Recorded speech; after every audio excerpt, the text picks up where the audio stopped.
Irmãos, boa noite. Enquanto as crianças vão aos poucos saindo para o culto infantil, nós peço que os irmãos já abram suas Bíblias no capítulo 4 de Tiago. Nós estamos na série Praticantes, que ela não é à toa. Tiago nos adverte para sermos praticantes da palavra e não somente ouvintes. E hoje nós vamos fazer um aviso contra o mundanismo, mais especificamente falar sobre corações em guerra. Na minha tradução, a chamada, o título diz Amizade com o Mundo, e o seguinte diz: não julgue aos outros. E aí a gente vai falar um pouco sobre um problema que todo mundo conhece, um problema que nossas crianças ou adolescentes passam na escola, em qualquer outro local, mas um problema que nós, depois de adultos e às vezes idosos, também vivemos uns com os outros. Nós vamos falar sobre as brigas e guerras que surgem no nosso meio. E o texto ele nos fala uma coisa: as brigas elas não começam lá fora, elas começam em nosso coração. As guerras não começam no outro, começam em nossa alma. Casais brigam, famílias se desentendem, amizades se rompem, tudo isso por algo que começa aqui dentro do nosso coração. Às vezes pode ser, como eu disse no último culto, uma palavra literalmente maldita. Às vezes pode ser uma palavra infeliz, um desentendimento. Às vezes pode ser muito mais do que isso. Provérbios nos adverte. Por exemplo, Provérbios 26, 20 a 22, na nova tradução da linguagem de hoje, vai dizer o seguinte: olha, sem lenha o fogo se apaga, sem mexericos a briga se apaga. Olha que interessante. Ou seja, para de colocar fogo, para de colocar lenha nessa fogueira aí que a confusão se encerra. A gente observa também que o mesmo texto continua: como carvão sobre as brasas e lenha no fogo, assim é o briguento para atiçar uma boa briga. Irmãos, o provérbio está falando que tem gente que é briguenta, e onde há confusão há o nome dessa pessoa. Aqui é importante você não olhar para o seu irmão nessa hora, só olha para frente no momento da pregação. É importante esse momento. E o texto ele coloca: os mexericos são tão deliciosos, como gostamos de saboreá-los. Aqui ele está falando que todo mundo gosta de uma boa fofoca. Só que o problema são as consequências devastadoras dessa palavra. Sabe, Provérbios 18, 21 também nos alerta para o poder das palavras. Ele diz que a morte e a vida estão no poder da língua. Quem bem a utiliza, come do seu fruto. Uma outra tradução vai dizer que você pode salvar ou destruir uma vida com sua palavra. Portanto, use-a bem e você será recompensado. Aqui a gente pode perceber que a Bíblia ela dá um peso especial para o modo como as pessoas usam a sua palavra. Tiago vai fazer a mesma coisa. Ele não vai passar a mão na cabeça de ninguém, mas ele não vai também fechar a porta da graça. O texto que nós temos hoje é muito duro, mas aponta um caminho de redenção. E é disso que nós precisamos. Amém? Peço que os irmãos olhem comigo os versos de 1 a 3, que dizem: de onde procedem as guerras e brigas que há entre vocês? De onde, se não dos prazeres que estão em conflito dentro de vocês? Vocês cobiçam e nada têm, matam e sentem inveja, mas nada podem obter.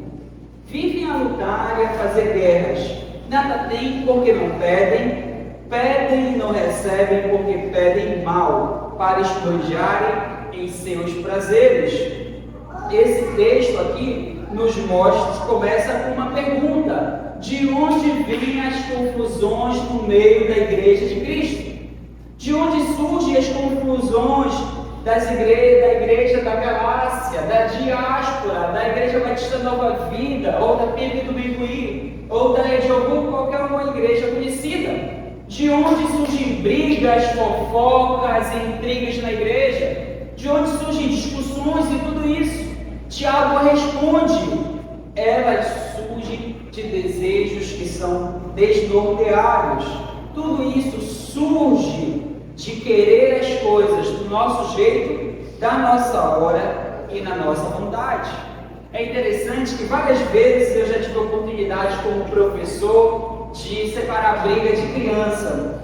Escola. Já trabalhei em escola por uns 3 anos, durante 2 anos da minha graduação eu tive a oportunidade de dar aula para o ensino médio e 1 ano depois de formado eu dei aula do 6º, ou melhor, do primeiro ano até o 9º ano. E aí eram coisas muito interessantes, né? Como a gente dá aula quando a gente dá aula na cidade, porque você chega na escola, você chega no primeiro ano, no segundo, terceiro, quarto ano, o pessoal te vê, sai correndo. Chegou o professor de educação física, ele entra na sala, ei! Você se sente o mais amado.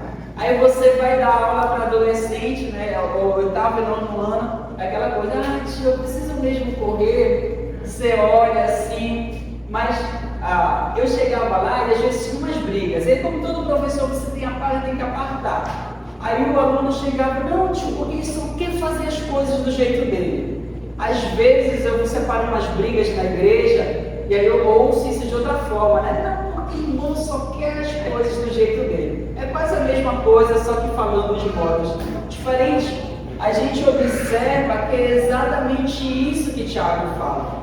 Parece que nós não crescemos, não nos tornamos maduros na fé, não aprendemos a ceder ou a considerar o outro igual a nós mesmos, ou superior a nós mesmos, como Paulo fala em Efésios. Nós não lembramos aquilo que Jesus adverte, que o maior entre nós é o que mais serve. Nós queremos as coisas do nosso jeito, no nosso tempo e no nosso horário, e tudo como quer o nosso coração. Se não for, se não for, a gente briga. É isso que Tiago fala. Nós queremos e não temos. O que não acontece? Nós brigamos e aí a gente ora mal. Mas por quê? Porque a gente ora para Deus servir os nossos desejos. E então a gente vê isso não só na igreja,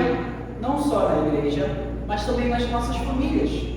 Afinal, alguém que está disposto a ter discussões na igreja, também está disposto a ter discussões na sua casa. Alguém que briga por controle em um local, briga por controle em outro. Alguém que briga por inveja e cobiça e desejos indecentes do coração, o fará em qualquer local. Afinal, um coração que se lambuza do pecado em um local, ele vai se lambuzar em todo. Não é? É aqui que a gente precisa olhar, e Tiago está sendo muito duro, está nos advertindo de forma muito dura. E a maior parte dessas confusões, elas acontecem por causa do nosso orgulho. E quase tudo nessa vida se deve ao nosso orgulho. Mas aqui a gente não tem uma aplicação prática. Antes de culpar alguém, examine o seu coração. Por que eu quero comprar essa briga? Por que eu quero comprar essa discussão? Por que eu preciso sentar e mirar? Antes de falar algo para alguém, às vezes as coisas acontecem num domingo, né, ou numa quinta. Não resolva na hora. Vá para casa, ore, avalie o seu coração, responda sinceramente. Por que eu quero fazer isso?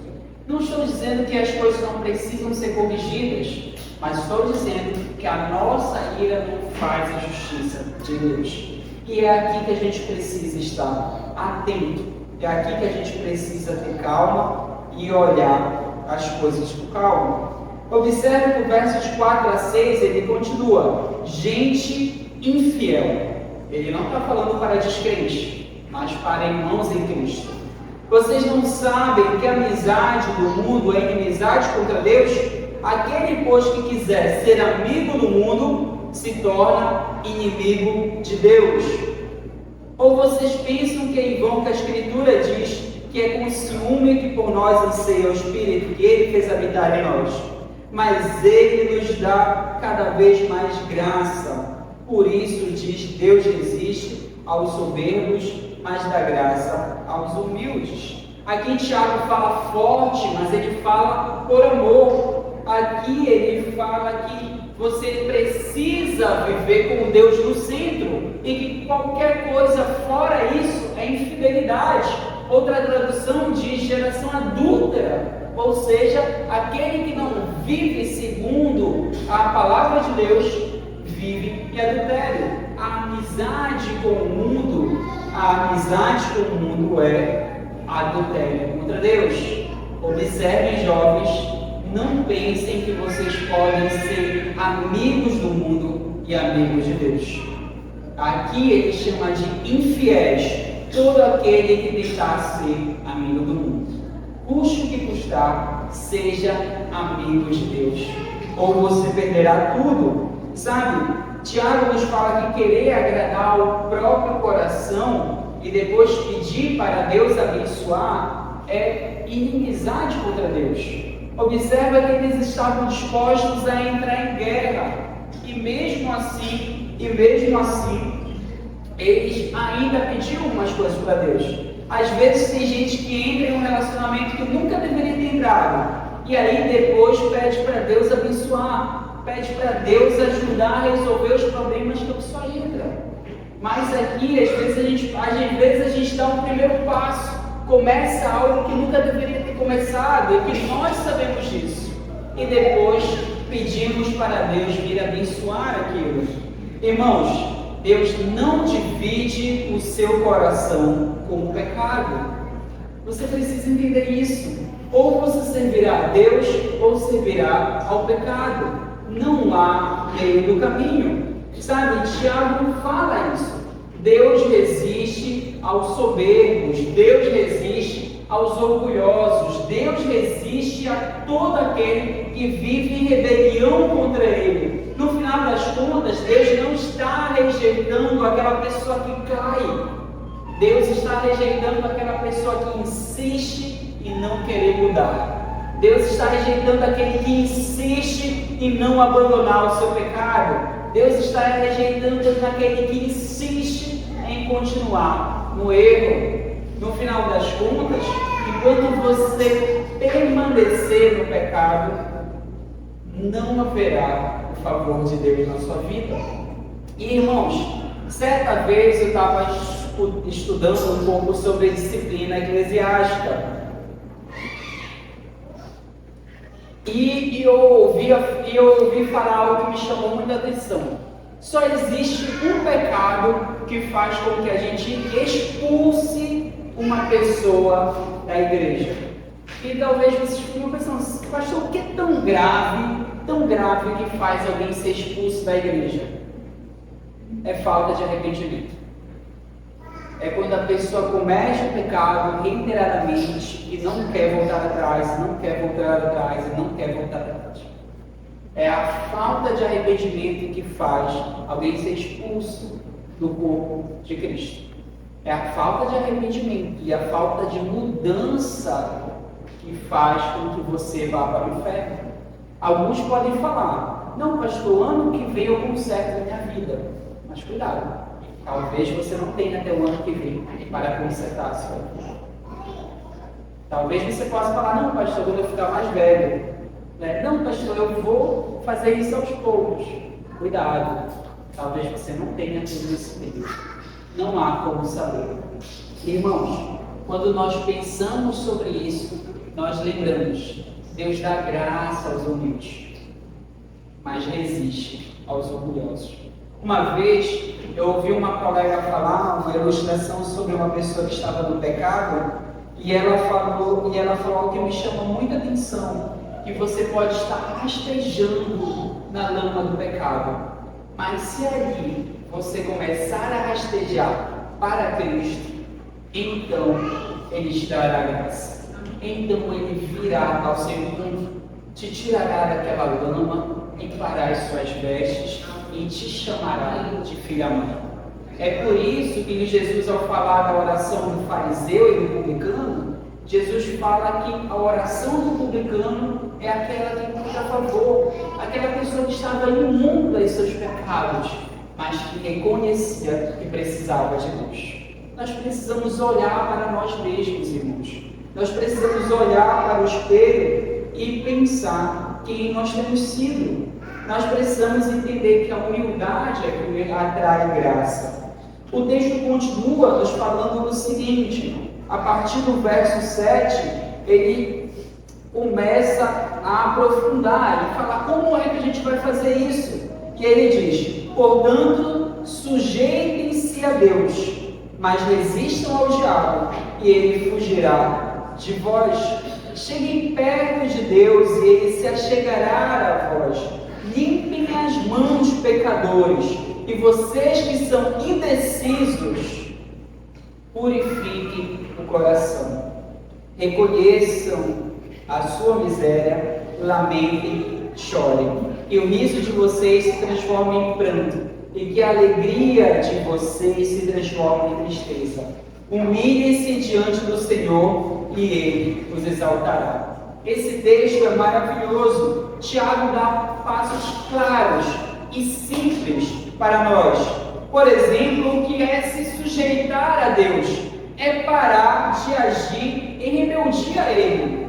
É parar de andar em rebelião a Ele. É parar de fazer coisas que você sabe que desagradam. É parar de fazer coisas que você sabe que Deus não quer que você faça.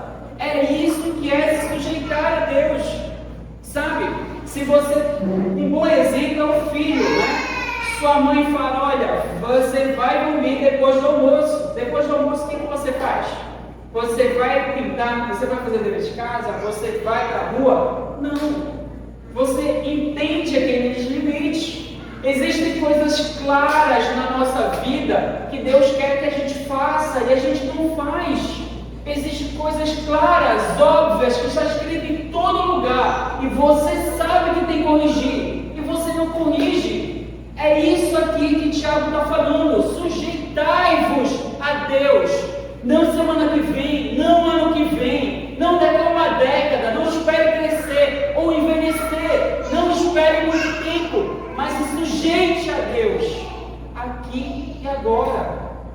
É isso que esse texto está nos falando, irmãos. Quantas vezes a gente já não falou isso aqui? Quanto tempo, de tantas formas. Sujeite-se a Deus. Pare de guerrear contra o Senhor Deus e veja o favor de Deus mudar a tua vida. Aqui o texto ele coloca e continua afirmando várias outras coisas. Ele nos afirma que não só é necessário se sujeitar a Deus, mas há um passo seguinte: resistir ao diabo. Um bom exemplo disso é Jesus. Jesus tem uma vida de oração, Jesus tem uma vida de consagração. Jesus orava, jejuava e é guiado pelo Espírito Santo ao deserto, ou seja, ele obedece ao Espírito Santo, ele obedece a Deus Pai através do Espírito que fala com ele, e ao chegar no deserto ele continua se sujeitando a Deus. Então Satanás vem tentar Jesus. Satanás fala contra Jesus para que ele fosse tentado. Ele oferece os reinos desse mundo, ele oferece pão, ele oferece poder, ele oferece para se jogar. Várias vezes Satanás vai te oferecer isso, uma solução para o seu problema. Não importa se você tiver que agir com mau caráter para consegui-la. Várias vezes Satanás vai te prometer uma felicidade. Não importa se você tiver que abandonar sua família ou sua fé para segui-la. Várias vezes Satanás vai te oferecer o que esse mundo tem do bom e do melhor. Não importa se Deus tiver que ser desonrado, mas você só vai resistir ao diabo se você estiver se sujeitado a Deus. Se você estiver orando, lendo a Bíblia, buscando a Deus e obedecendo. Só assim você vai ser capaz de resistir ao diabo. Resistir ao diabo é dizer não ao pecado. Às vezes a gente espera ali Satanás aparecer de alguma forma para você falar, está repreendido em nome de Jesus, e não que isso não possa acontecer, mas não é simplesmente isso. Resistir ao diabo, irmãos, é resistir a fazer fofoca, é resistir a fazer intriga, é resistir a responder na hora da ira, é resistir a brigar dentro de casa, é resistir, irmãos, ao pecado da gula ou qualquer outro pecado, é dizer não ao pecado. Irmãos, não adianta achar que estamos lutando contra Satanás se não conseguimos segurar na nossa língua. A gente tem que entender isso. Isso é espiritual. O controle da língua é espiritual.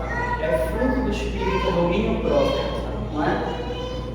E aqui a gente observa que Tiago está nos dando esses passos para que a gente observe vitória. E aí ele fala, chegai-vos a Deus. Que verso maravilhoso, que verso maravilhoso. Houve um dia que você não poderia ir à presença de Deus. Houve um dia que você precisava oferecer cordeiro. Houve um dia que você precisava de um sumo sacerdote para entrar no Santo dos Santos. Houve um dia que existia todo um ritual simbólico, mas que era impossível de apagar os seus pecados, como diz o autor de Hebreus, que é impossível que o sangue de todos e votos tire pecados. Houve um dia que a lei nos regia e nada disso ainda era o suficiente, mas pelo sacrifício de Jesus, o preço foi pago de uma vez por todas.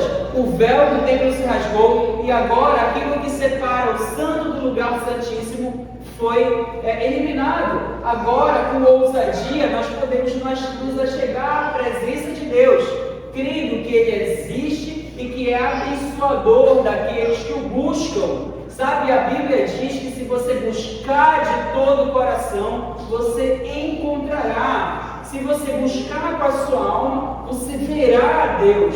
A Bíblia nos fala que nós temos que nos voltar em oração e buscar a Deus. E o texto nos fala isso de maneira maravilhosa. Ele nos diz, acheguem-se a Deus. E a parte que é maravilhosa. Deus, o Criador do Universo, se achegará a você. Irmãos, que poder! Quanto poder nós abrimos mãos, porque não temos coragem de buscar Deus. Quanta mudança de vida nós abrimos mão, porque não buscamos a Deus. Quanta paz em nossa alma nós não encontramos, porque não o buscamos de todo o coração. Sabe, quando o Tiago nos fala isso, ele nos fala que não só é possível nos achegar a Deus, mas que se nós verdadeiramente e sinceramente caminharmos na direção do Deus Todo-Poderoso, Ele virá ao nosso encontro. Ele virá para nos salvar. Irmãos, não há nada que seu pastor possa fazer por você, Deus não possa fazer infinitamente mais. Se achegue a Deus e Ele se achegará a vós. Eu sempre gostei muito desse verso, e esse verso é sempre algo que mexeu muito comigo. Volte-se para a oração. Agora aqui eu quero te alertar uma coisa. Não adianta você pedir uma coisa para Deus e lutar na direção contrária. Várias vezes já falei isso. Não adianta você pedir para Deus restaurar a sua família se você é aquele que destrói com as próprias mãos. Não adianta você pedir para Deus mudar a sua situação financeira se você é aquele que caminha no abismo. Há uma frase que diz que se você está no buraco, você precisa parar de cavar. E Tiago fala isso: limpai as vossas mãos, pecadores. Levante a mão aqui. Levante a mão aí onde você está. Olhe para a sua mão. Lembre-se, olhe para a sua mão. É com essa mão que você adora a Deus. Mas é com essa mão que muitas vezes as pessoas procuram pornografia. É com essa mão que você adora a Deus. mas é com essa mão que você peca de maneira que Deus despreza. Muito cuidado, limpem as vossas mãos, purifiquem o coração, vocês que são indecisos. Aqui Tiago está falando que você precisa parar de cometer pecados e ao mesmo tempo parar de ter uma mente dividida. Aquele que é indeciso, purifique o seu coração. Purifique o seu coração. Para concluir esse verso, ele vai nos falar que nós precisamos nos humilhar diante do Senhor e Ele nos exaltará. Reconhecer tudo o que precisamos é de Deus e clamar a Ele. Observe que aqui eu não estou falando para você fazer uma lista de coisas que você precisa mudar. Eu estou falando que você precisa buscar a Deus de todo o coração. E então Ele mudará esse coração pecador. Ele lavará as suas mãos. Ele mudará o seu coração inconstante. Mas o texto não termina aqui. Nós falamos até o verso 12. Então o verso 11 diz o seguinte: irmãos, não falem mal dos outros. Aquele que fala mal do irmão ou julga o seu irmão, fala mal da lei e julga a lei. Ora, se você julga a lei, não é observador da lei, mas juiz. Um só é legislador e juiz, aquele que pode salvar e fazer parecer. Mas quem é você para julgar o seu próximo? Sabe aquele verso, sabe aquela frase que o pessoal usa? Só Deus pode me julgar? Ela tem uma lógica, não é? Agora é assustador saber que Deus é quem vai te julgar. Porque às vezes alguém nos julga de modo implacável, mas esse alguém será muito suave, perto do justo juiz, que é o nosso Deus. Só que o que o texto está nos falando aqui? Está nos falando novamente do mau uso da língua. Há pessoas na igreja que falam mal, que julgam, que destroem com palavras, que não é o papel do cristão. Eu não estou dizendo que nós não devemos avaliar todos os pontos, e nem algo do tipo. Nós devemos testar a nossa fé, e às vezes testar a fé dos nossos líderes. Mas só existe um juiz. Aqui nós precisamos entender que quando nós ficamos julgando os outros, principalmente quando não temos condições para fazer isso, como é o caso de juízo temerário, a gente se coloca no lugar de Deus. Irmãos, cuidado ao falar dos seus irmãos. Eu lembro de Jesus falando que, olha, aquele que chama o seu irmão de tolo é passivo de ir para o inferno. Irmãos, tem que tomar cuidado. Briga de casal tem que tomar cuidado, né? Porque tolo é o equivalente a bobo, não é? E quando você vai brigar com seu marido, sua esposa, você fala, você é um bobo. É isso que você fala? Não é? Se fosse isso, estava bom, não é? Mas o texto fala que quem fala isso é passivo de ir para o inferno, não é? Quando, olha, irmãos, eu leio esses textos, eu fico pensando, meu Deus, tenha misericórdia de mim, tenha misericórdia de mim. Olha aqui, eu li brigo lá em casa, assim.